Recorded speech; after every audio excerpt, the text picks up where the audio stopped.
Bonjour à tous, j'espère que vous allez bien. Aujourd'hui, une nouvelle vidéo qui va vous présenter, regardez bien, le nouveau Powerwall 3. Et oui, il y en a qui l'ont dans le salon, moi je l'ai chez moi, puisque aujourd'hui j'ai une installation qui va être réalisée sur un client, sur une installation en triphasé, donc on va donc en poser deux. Cette Powerwall, aujourd'hui, ça a été un peu compliqué à se la procurer, puisqu'aujourd'hui il faut être installateur certifié Tesla pour pouvoir la poser. J'ai regardé un petit peu tous les câblages pour pouvoir commencer à me former sur ce genre de domaine. Aujourd'hui, j'ai mes certifications Tesla qui vont me permettre, j'espère, de poser énormément de Powerwall. Dans cette vidéo, on va présenter plusieurs choses, l'aspect technique, comment est-ce qu'on la pose, l'emplacement, etc., le système de backup, à quoi elle sert, pour le particulier, pour l'industriel si on le souhaite.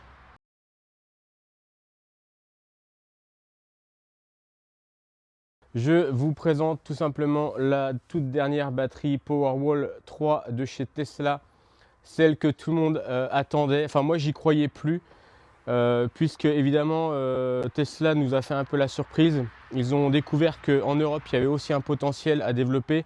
Cette batterie, elle a été présentée il n'y a pas très longtemps. Ça fait à peu près 3 mois qu'elle a été présentée dans des grands salons photovoltaïques. Aujourd'hui, j'ai la chance d'en avoir 2, 3 même. Le but de cette vidéo aujourd'hui, c'est une vidéo de présentation qui va vraiment expliquer les caractéristiques techniques de cette machine. C'est qu'aujourd'hui, le Powerwall Tesla peut s'adapter sur de l'existant ou sur de l'installation photovoltaïque neuve. La Powerwall 3 est une batterie au lithium destinée à stocker donc de l'énergie produite soit par les panneaux solaires ou soit on peut également avoir le système backup.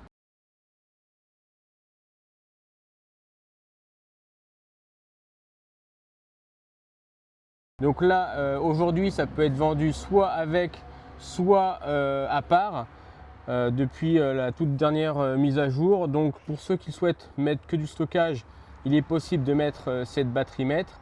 Pour ceux qui souhaitent rajouter le backup par la suite, c'est tout à fait possible.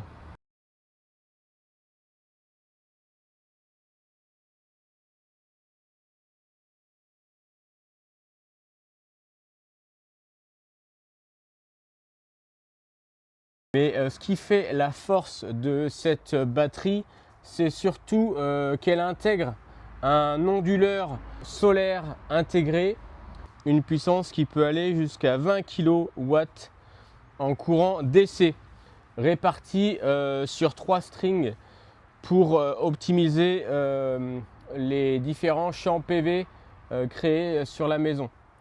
Donc c'est une batterie qui intègre du courant continu avec du panneau solaire où on vient les plugger directement dessus. Moi je ne suis pas tellement très fan de cette technologie puisqu'il faut que ça soit bien fait et surtout bien dimensionné pour ne rien griller. Il faut des calculs bien plus précis avec les tensions qui peuvent varier en fonction du froid et de l'ensoleillement.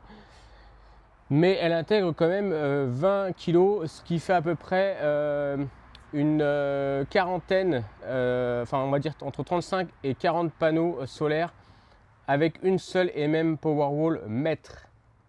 Cette batterie accepte donc du courant alternatif qui pourrait être généré par des micro-onduleurs.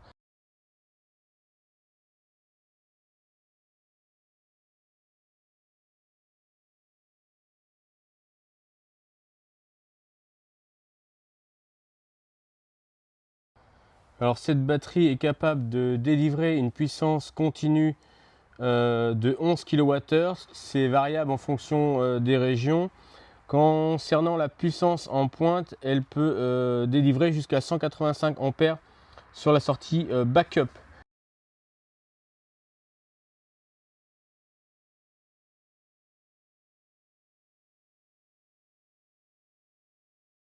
Que ce soit en mono ou en triphasé, vous pouvez augmenter l'extension et c'est ce que j'ai expliqué tout à l'heure. À partir du moment où vous avez déjà cette batterie mètre, vous pouvez bien sûr acheter des batteries après esclaves qui elles vont s'occuper que du stockage. Donc vous avez un câble qui vient de plugger de cette batterie mètre à la batterie esclave. Les 13 kWh, ça vous coûte beaucoup moins cher puisqu'en fait elle n'intègre pas toute l'architecture d'onduleurs et de protection.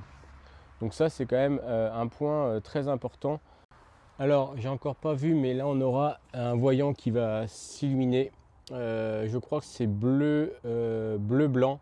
Vous avez un voyant qui va ressortir sur le logo Tesla ici, avec les différents boutons, les communications via la gateway et le contrôle remote.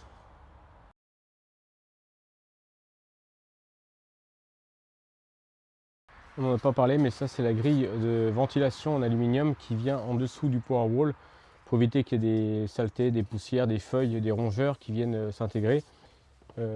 Comme ça va arriver pile poil, toc, qui vient protéger et surtout permettre l'aération. Donc en fait ici vous avez une aspiration puisque derrière il y a deux ventilos qui permettent le refroidissement des ailettes, donc de la batterie et de l'onduleur. Donc bravo pour leurs pièces moulées tout en un. C'est comme d'habitude un produit de technologie.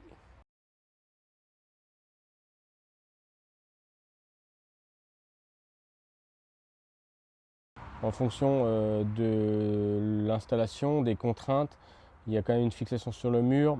Il faut prévoir quelque chose qui tient vraiment. Soit sur du parpaing, il n'y a aucun problème. Si c'est sur de la brique, pareil. Temps moyen pour installer une batterie, il faut entre 4 et 8 heures.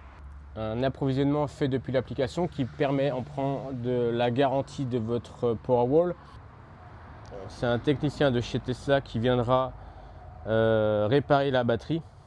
Et si c'est pas réparable, à ce moment-là, vous sera remplacé. Alors il y a quand même un intérêt pour le particulier qui souhaite rajouter cette batterie, puisqu'il va, il peut se protéger aujourd'hui des coupures de courant qu'il peut y avoir depuis le réseau EDF avec le système backup. S'il ne souhaite pas le mettre, bah, évidemment il ne le met pas et à ce moment-là ça vous coûte moins cher. Puisqu'on peut intégrer aujourd'hui la batterie, et ça c'est une nouveauté de chez Tesla. Avant il fallait forcément mettre le backup. Aujourd'hui la batterie peut être installée même sans backup. Et il peut être installé si on le souhaite par la suite, si vous vous apercevez que vous avez beaucoup de coupures de courant.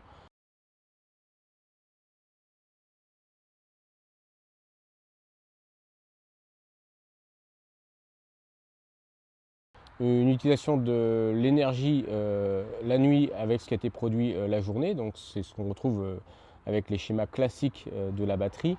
Et vous avez également l'optimisation. Finalement, vous allez augmenter votre indépendance au réseau, puisque bah, voilà, on a un suivi, on a un vrai suivi sur l'application.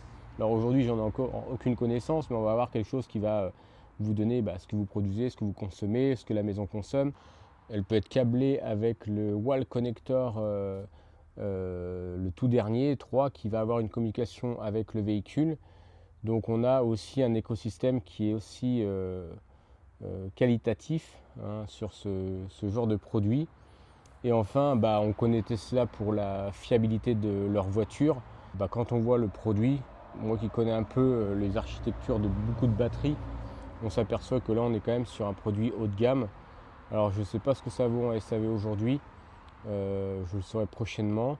Mais en tout cas, voilà, on a quand même une garantie de 10 ans en 2026. Hein, et vraiment une expertise vraiment sur le Powerwall. Il y a eu le 1, il y a eu le 2, il y a eu le 3 aujourd'hui. Et je pense que en fait, ça coûte encore assez cher ces produits. Mais les personnes qui peuvent avoir la chance d'en mettre bah, permettent de démocratiser un petit peu cette technologie et vont permettre de baisser les coûts. Alors on n'a pas parlé du prix de cette Powerwall. Ce qu'il faut savoir, c'est qu'une Powerwall avec un gateway, avec un système backup, on est entre 10 à 14 000 euros. Si on rajoute des extensions, c'est quasiment 6 000 euros l'extension, ce qui n'est pas non plus délirant pour la qualité du produit. Hein. Évidemment, il y a des batteries qui coûtent beaucoup moins cher. Pour résumer sur ce Powerwall là, c'est quand même une solution aujourd'hui tout en un bien intégrée avec des évolutions possibles. Courant continu, courant alternatif, système backup, communication avec le wall connector. Je pense que ça va vraiment évoluer à grands pas. Il y en a plus d'1 million qui ont été posés aujourd'hui des Powerwall, donc c'est quand même un produit qui est assez recherché. Il ne faut pas oublier que c'est un produit qui travaille tous les jours, donc n'hésitez pas à mettre ce produit de qualité Si on cherche du prix, bah voilà, mettez autre chose, mais moi ça m'intéresse pas. Moi je préfère faire une installation, on fait un truc sérieux, on dimensionne bien. Si on passe 6-7 heures à mettre la Powerwall, par les passages de câbles, etc., ça demande quand même quelque chose de sérieux. Si vous voulez repasser le consuel, il n'y a aucun problème derrière. Mais en tout cas, voilà, il faut quand même savoir ce que vous achetez. J'espère que cela vous a plu. N'oubliez pas de mettre un pouce, de liker la vidéo. Et quant à moi, je vous dis à très bientôt dans de nouvelles vidéos. Salut!